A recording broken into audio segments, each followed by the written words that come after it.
Prophet Muhammad ﷺ said, "Al-mu'min al-qawi khayrun wa ahabbu ila Allah min al-mu'min al-da'if wa fi kulli khayr, fi kullin khayr." He says that the strong believer is better than the weak believer and more beloved to Allah, and in both of them is good.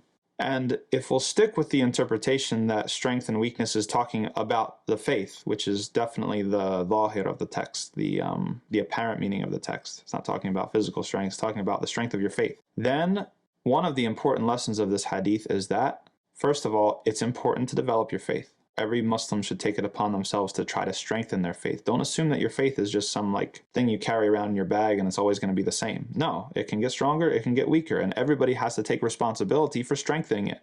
The other lesson from this hadith is that people with weak faith have value. There's good in people with weak faith.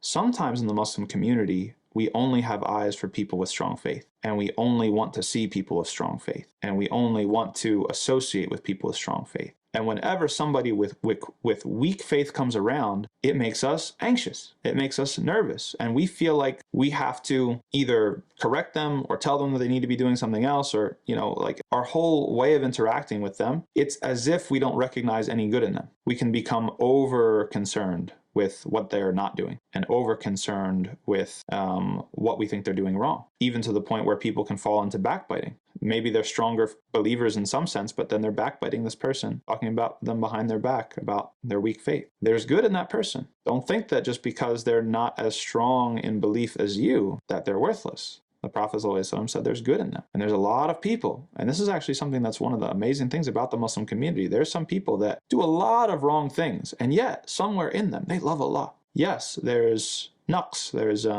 deficiency in their love, because if they loved him even more, then they would obey him even more. But we don't just throw out all the good. We don't throw out the good just because of all the evil. A person might really, really, truly, somewhere they might have one thing that they do that is consistent, that is sincere, that's going to get them into paradise, even if they have lots and lots of mistakes and lots of things where they do it wrong. So I think as Muslims, we need to do a better job of recognizing and befriending and encouraging and kind of talking up and building up those people who are maybe the weaker believers. They need to feel like the masjid just can't be a club for the best believers. We need to have that expectation that the masjid is for both the strong believers and the weak believers. And that should be the place where actually the two can get together and do great things together and be a community together.